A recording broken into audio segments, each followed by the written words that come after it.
एक बार को तो कांग्रेस कोई चुनाव जीत सकती है, पर पाकिस्तान का इंडिया के अगेंस्ट मैच जीतना मुश्किल ही नहीं नामुमकिन है। हालांकि मैच से पहले इन्होंने बहुत ढंग से तैयारी की थी।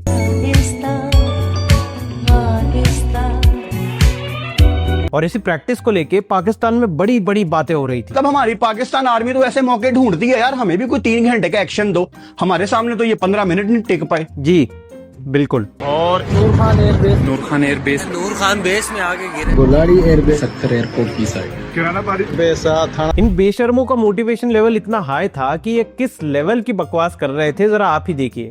15 फरवरी को इनको हराना, इनको रुलाना, इनके चेहरे रोते हुए एम्बैरसमेंट के साथ ये कोलंबो से वापस मुंबई जाएंगे। तुम साइम से बचोगे, साहिबजादा फरहान मारेगा। तुम सलमान से बचोगे, बाबर आजम मारेगा। बाबर से बचोगे, शादाब मारेगा। आप ये करेंगे, आप वो करेंगे, ये करेंगे, वो करेंगे। कैसा हराया? एक तो पहली बात, पहलगाम अटैक के बाद इंडिया ने ऑपरेशन सिंदूर का एक्सटेंशन हर फील्ड में कर दिया है। ऑपरेशन सिंदूर ने आतंक के खिलाफ लड़ाई में एक नई लकीर खींच दी। तो इसी का फॉलो अप करते हुए पाकिस्तान को एशिया कप में ढंग से रेला गया। और आपको अगर इंडिया वर्सेस पाकिस्तान का एशिया कप फाइनल याद है तो कमेंट सेक्शन में PKMK भी लिखिए। एशिया कप के 3 हार का बदला लेने के लिए वो ट्रॉफी चुरा के भाग गए, क्योंकि बेचारे वो हर संडे को नहा धो के आते थे और पेले जाते थे। जबकि आपको याद होगा कि उस वक्त तो हम टारगेट्स भी इतने बड़े नहीं देते थे। टारगेट्स भी पाकिस्तान की इकोनॉमी और उनके GDP के हिसाब से ही दिए जाते थे। आपने देख लिया कि मेरे जाने के बाद मुल्क की क्या बट आज तो पाकिस्तान के सामने इतना बड़ा टारगेट था कि बाबर आजम की ड्रेसिंग रूम में ये हालत हो गई थी।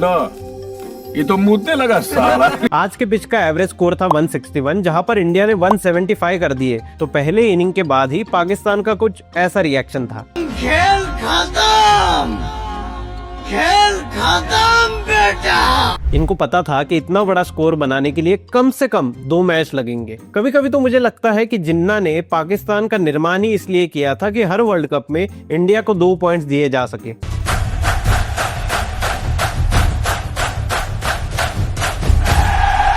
अगर आपने मैच नहीं देखी तो फर्स्ट इनिंग में ईशान किशन ने पाकिस्तानी प्रीमियम फास्ट बॉलर्स और स्पिनर्स के साथ क्या किया है वो मैं आपको थोड़ा सा हाईलाइट दिखा दूं।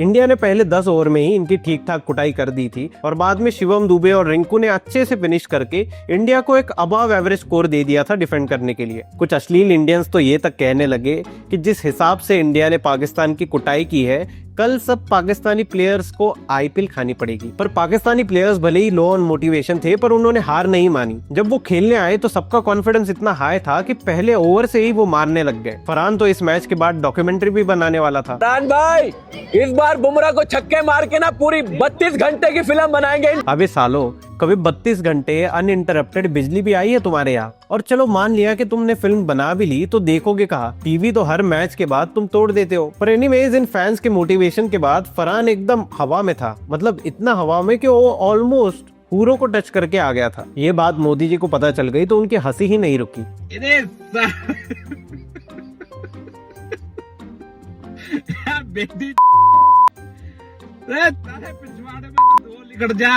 अब पहली ओवर डाली क्लच लॉर्ड हार्दिक पांड्या ने और पहले ओवर में ही पाकिस्तान को समझ आ गया था कि अपनी हालत क्या होने वाली है, क्योंकि हार्दिक पांड्या की फर्स्ट ओवर ही विकेट मेडन थी। फरहान बड़े से डक पे आउट होकर हुरो को मिलने चला गया। सेकंड ओवर में बुमराह आ गया, उसने भी 2 विकेट ले ली। इनका टॉप ऑर्डर इस तरह से कोलैप्स हुआ है भाई साहब, जैसे इनका वो Chinese air defence Indian air force के सामने कोलैप्स हुआ था। फिर सबको लगा हमारी बब्रो रानी, सॉरी बॉब्जी द किंग मैच जिताएगा। मेरे घंटे कटी, मेरे घंटे कटी। पर तुरंत बाद ही अक्षर पटेल की बॉलिंग पे बॉब्जी द किंग भी अपना बोरिया बिस्तर उठा के निकल लिया। बाबर आजम की मारी हुई शॉट्स बड़ी क्लासिक होती। अब मैं यहाँ पे एक क्लैरिफिकेशन दे दूं कि मैच से पहले सबको लग रहा था कि ईशान किशन इस मैच का असली धुरंधर है, पर बॉब्जी के इनिंग के बाद ये सबको समझ गया कि असली धुरंधर कौन है।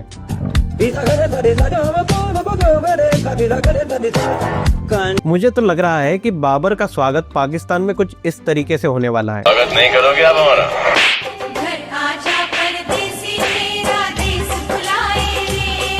इसके बाद तो बांग्लादेश का जो कोलैप्स हुआ है वो तो बांग्लादेश से भी बेकार था। नहीं, बांग्लादेश की क्रिकेट टीम नहीं, बांग्लादेश नेशन। पर देखो, कल महाशिवरात्रि थी और आप सबको पता है कि भोले बाबा की बारात में देवता और असुर दोनों का स्वागत होता है। तो इसी वजह से इन असुरों को लगा कि क्या पता वहां पर जाएंगे तो भोले बाबा का कुछ आशीर्वाद ही मिल जाए। पर इनको ये नहीं पता कि भले असुरों को आशीर्वाद दे पर महादेव अंदर से रूट तो देवताओं के लिए ही करते हैं। तो आज तो ग्राउंड पे जो हुआ वो महादेव के प्रकोप से कुछ कम नहीं था। ऐसा लग रहा था कि पीसीबी का विनाश आज ही हो जाएगा, क्योंकि पाकिस्तानी क्रिकेट टीम का भी हाल कुछ पाकिस्तानी आर्मी जैसा ही है। सोशल मीडिया पे ये कुछ ऐसा दिखाते हैं पर रियल लाइफ में इनका हाल ऐसा होता है। ऑपरेशन सिंदूर के वक्त आप सबको याद होगा कि इनके सोशल मीडिया बॉट ट्विटर पे और फेसबुक पे सब जगह पे 6060 की बकवास कर रहे थे। इनके प्लेयर्स भी एशिया कप में आके प्लेन गिरने की एक्टिंग कर रहे थे, क्योंकि इन लोगों को बस यही आता है। इनके बस मुंह में बल है और हाथ में सीताफल है। ये भौंकते रह गए और इंडिया ऑपरेशन सिंदूर भी जीत गया और फील्ड पे भी 8-1 करके आया है।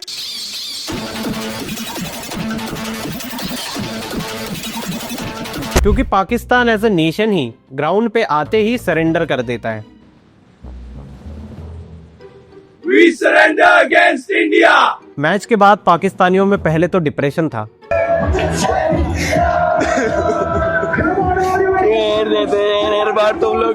और इनके जख्मों पर और नमक रगड़ने के लिए एक इंडियन बच्चे ने देखो क्या कहा। हर जगह अपनी बेइज्जती कराने आ जाता है इंडिया से। ये बात तो बिल्कुल सही कही बेटा आपने, बड़े होकर आप बहुत नाम रोशन करोगे। पर पाकिस्तानियों में डिप्रेशन के साथ साथ गुस्सा भी है। बाबर आजम को देख के सकते हैं, बस पोती के बच्चे खेलना इनको नहीं आता। इस पर बाबर आजम की रिएक्शन ली गई तो उनका कुछ ये कहना था कि सर अभी हम कुछ नहीं बता सकते आपको, हम डिस्प्लेशन में अभी हैं। कोची में है डिस्प्लेशन में सर अभी। शोएब अख्तर ने तो क्रिकेटर्स और पीसीबी सबको इनकॉम्पिटेंट बोल दिया। दुनिया का सबसे बड़ा क्राइम पता क्या है? दुनिया का सबसे बड़ा क्राइम ये है कि आप इनकॉम्पिटेंट बंदे को बड़ी जॉब दे दें। आप जब इनकॉम्पिटेंट और जाहिल बंदे को आपको बड़ी जॉब दे देंगे ना, वो मुल्क की तबाही उतार देगा। बांग्लादेश के सपोर्ट में पहले तो पाकिस्तानी कह रहे थे कि हम मैच को बॉयकॉट करेंगे। ऐसी हेडलाइंस एक हफ्ते तक चल रही थी कि ऐसा लग रहा था कि पाकिस्तान की अम्मी की शादी कैंसिल हो गई हो। Emergency ICC talks, political tensions, Pakistan wants India to shake hands. पर मैच के बाद इनके खुद के फैंस कह रहे हैं कि ऐसी के साथ तो हम खुद भी हाथ ना मिलाए। इस पाकिस्तानी मेल्टडाउन के ऊपर मोदी जी के 2 शब्द हैं, तुम रो लो और खुल के रो लो और अपनी छाती पे हाथ मार मार के रो लो। क्योंकि पाकिस्तानियों को बेचारों को हर बार बस होप मिलता है, जीत कभी नहीं मिलती। तारीख पर तारीख, तारीख पर तारीख, तारीख पर तारीख मिलती रही है, लेकिन इंसाफ नहीं मिला। शहबाज शरीफ ने पाकिस्तान टीम का कॉन्फिडेंस बढ़ाने के लिए मैच के पहले ट्वीट डाली थी। अब मैच के बाद इंडियंस वहां पर जाकर पूछ रहे हैं क्या हो गया शहबाज। आर्म्ड फोर्सेस के कुटाई के बाद अब तो इंडिया की टीम, क्रिकेट टीम भी तुम्हारी जगह जगह पर कुटाई कर रही है। इस बार तो हालत ऐसी लग रही है कि आप फाइनल तक भी नहीं पहुंचोगे तो ट्रॉफी भी नहीं चुरा सकते।